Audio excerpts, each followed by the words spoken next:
Cerita di film ini bermula dari kehancuran peradaban manusia akibat virus yang menjadikan manusia jadi zombie. Salah satu zombie yang kita sebut aja Mas Yusuf, ya karena aku nggak lancar bilang R, agak berbeda dengan zombie lainnya. Dia sadar kalau dirinya zombie dan sebagian besar ingatannya sebagai manusia sudah hilang. Itu masih mendingan kalau dibandingin sama Bonis, yaitu zombie ganas yang sudah kehilangan jati dirinya sebagai manusia. Nah, penampakannya kayak tengkorak pokoknya. Nah, suatu hari Yusuf lapar. Dia ngobrol sama temannya bernama M untuk cari makan di tengah kota. Ya udah deh, Yusuf, M, dan sekumpulan zombie lain pergi mencari makan. Nah, sementara itu di luar kota, sekelompok pemuda diberi tugas dari Kolonel Grigio untuk mencari obat-obatan di luar zona aman. Di antaranya ada Julie, anaknya kolonel tadi, Perry, ayangnya Julie, dan Nora, bestinya Julie. Mereka diberi arahan untuk selalu waspada, khususnya sama Bonis. Singkat cerita, kelompoknya Julie nyampe di tujuan dan nyantui bentar. Tapi posisi mereka ketahuan sama Yusuf dan zombie lainnya. Sementara Julie dan yang lain melawan teman-temannya Yusuf, Yusuf sendiri malah sempet-sempetnya terpesona sama kecantikan Julie. Wah ini, cinta pada pandangan pertama nih. Ihiu. Kondisinya Julie sempat terpepet, membuat Yusuf refleks mau nolongin. Lah, lupa diri masnya ini. Jadinya malah kena tembak sama Perry. Entah antara Perry yang belum ada jam terbang untuk melawan zombie atau memang Yusufnya yang lebih pinter. Perry malah berakhir wassalam di tangan Yusuf dan memakan otaknya Perry. Katanya, bagian otak itu bisa melihat memorinya Perry dan membuat merasa hidup sebagai manusia. Berhubung Perry ini ayangnya Julie, Yusuf jadi makin baper dan bertekad melindungi Julie dari teman zombinya. Akhirnya Yusuf membawa Julie ke rumahnya, tepatnya di dalam pesawat. Julie gak percaya gitu aja. Dia ketakutan dan bahkan melindungi diri dengan benda tajam. Sebagai cowok yang peka, Yusuf ngasih ruang dan jarak untuk Julie biar tenang dulu sambil ngemil otaknya Perry. Ngemil dong. Pagi berikutnya, Julie beralasan lapar dan minta Yusuf untuk cariin makan untuknya. Begitu Yusuf keluar dari pesawat, Julie segera kabur dari bandara. Ya lama mbak, kabur dari sarang zombie. Ya inti cari mati dong. Untung aja Yusuf datang di saat yang tepat. Jadinya Julie berhasil kembali ke pesawat bersama Yusuf. Julie makan dan minum di pesawat ditemenin Yusuf. Disinilah Julie penasaran dengan Yusuf. Dari awal perkenalan, Julie yang setuju untuk tinggal sementara di bandara hingga menghabiskan waktu dan bersenang-senang bersama selama beberapa hari. Suatu ketika saat Julie sedang tidur, Yusuf ngemil otaknya Perry. Tapi karena otaknya sudah mulai membusuk, dia malah melihat memori pahitnya Perry, termasuk saat Yusuf menghabisinya. Tanpa dia sadari, ternyata Julie telah kabur dan dihadang oleh M dan zombie lainnya. Yusuf datang dan menyerang temannya sendiri termasuk M. Dia bisa menghadang dan meyakinkan M untuk tidak memakan Julie, tapi tidak dengan Bonnie. Yusuf dan Julie terpaksa kabur, lalu untungnya M juga memutuskan untuk ikut membantu Yusuf. Ya, cukup aneh sih lihat M yang mendadak bisa nyetir. Tapi ya udahlah, kita lanjut. Mereka bertiga pergi ke tempat aman, tapi Julie dihadang oleh sekelompok zombie. Hanya dengan memegang tangan Julie, semua zombie pada minggir dan ngasih jalan Yusuf sama Julie. Mereka berdua pergi dari bandara pakai mobil sport di tengah hujan deras. Julie terpaksa berhenti di sebuah rumah untuk istirahat dan menghangatkan diri. Di bandara, M dan zombie lainnya mulai merasakan ada yang beda dari tubuh mereka. Hanya dengan mengingat adegan pegangan tangan Yusuf dan Julie, jantung mereka sedikit berdetak.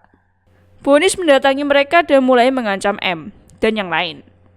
Ya, info dikit nih, Bonis ini bakal menghabisi dan memakan siapapun yang punya detak jantung. Perhatian Yusuf selama ini bikin Julie diam-diam menyimpan rasa pada zombie baik ini. Tapi Yusuf ini nggak mau dianggap terlalu baik, jadinya dia memberikan jam milik Perry pada Julie, yang secara nggak langsung menandakan kalau Yusuf telah menghabisi Perry. Hal ini bikin Julie sedih dan kecewa, hingga dia memutuskan untuk meninggalkan Yusuf dan pergi sendiri menuju markas. Singkat cerita, Julie sudah kembali ke rumah aslinya, sementara Yusuf kembali bersama M dan teman-teman zombinya. Kedatangan M menemui Yusuf bukan tanpa alasan. Dia membawa kabar baik dan kabar buruk. Kabar baiknya, M dan yang lain perlahan mulai ingat dengan kehidupan mereka sebelumnya. Bahkan mereka juga merasakan mimpi layaknya manusia. Dan kabar buruknya, Bonis gak suka dengan perubahan ini.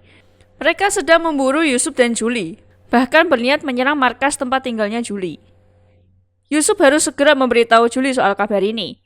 Ditemani M dan teman-teman zombie lainnya, Yusuf diam-diam masuk ke markas lewat jalan rahasia yang dia ketahui dari memorinya Perry.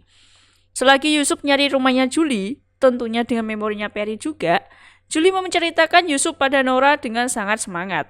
Ya, dari sini kita tahu lah, Julie ini mulai suka sama Yusuf. Kebetulan pas Julie menghirup udara di balkon, dia kaget melihat Yusuf yang udah ada di depan rumahnya. Untung kok ayahnya lagi ada urusan, jadinya Julie langsung membawa Yusuf ke dalam kamarnya. Yusuf menjelaskan soal rencana penyerangan Bonnie karena kedekatan mereka berdua. Dia juga minta tolong pada Julie untuk memberitahu ini pada yang lain. Tapi karena penampilan Yusuf kelihatan kayak zombie, ya emang zombie sih. Julie dan Nora sedikit makeover Yusuf biar kelihatan seperti manusia normal. Bonis mengumpulkan seluruh kaumnya untuk memulai serangan ke markas manusia. Sementara Yusuf dan Julie pergi menemui Kolonel Grigio untuk menyampaikan rencana penyerangan Bonis. Julie berusaha meyakinkan ayahnya kalau zombie di luar sana bisa menyembuhkan dirinya sendiri dan ada kemungkinan mereka akan kembali menjadi manusia. Tapi sayangnya, Kolonel Grigio nggak percaya dengan penjelasan anaknya sendiri. Yusuf memutuskan untuk mengungkap identitasnya sebagai zombie, yang tentunya langsung dapat todongan pistol dari Grigio. Sebelum beliau menarik pelatuknya, dari belakang Nora ikut menodongkan pistolnya ke arah Grigio dan menyuruh Yusuf dan Julie kabur dari markas. Yusuf mengajak Julie kembali ke stadion, di mana M sudah membawa teman-teman zombie tambahannya. M dan yang lainnya bersiap untuk bertarung melawan Bonis yang kebetulan udah sampai di atap. Mereka akan menahan Bonis sebisa mungkin untuk memberi waktu Julie dan Yusuf untuk kabur sejauh mungkin.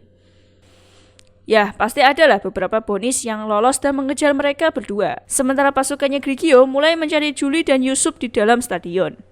Beberapa orang sempat wassalam karena diserang Bonis. Tapi ada juga yang selamat karena dibantu sama zombie. Kalau gini kan mereka jadi tahu siapa yang harus diserang. Karena para zombie pada melawan Bonis. Nah, informasi dari anak buahnya Grigio ini bikin Grigio sendiri bingung. Pelarian Yusuf dan Julie akhirnya buntu karena terkepung oleh Bonis. Satu-satunya kabur hanya melompat dari ketinggian ke arah kolam air. Gak pakai mikir, Yusuf langsung meluk Julie dan menjadikan tubuhnya sebagai pelindung biar Julie aman. Karena pengorbanan Yusuf sampai kepalanya kepentok, mata Yusuf berubah menjadi manusia normal. Tapi gak lama setelah pada cipokan, Grigio datang dan langsung menembak Yusuf. Julie lagi-lagi meyakinkan ayahnya, apalagi setelah melihat Yusuf berdarah. Ini udah jadi bukti kuat kalau Yusuf telah kembali jadi manusia, bukan lagi seorang zombie. Di akhir cerita, Kolonel Grigio menyatakan situasi telah berubah. Mereka melawan dan menghabisi Bonis yang ada, sementara keberadaan zombie biasa mulai diterima di masyarakat. Meski awalnya pada takut, tapi mereka yakin para zombie ini bisa kembali menjadi manusia.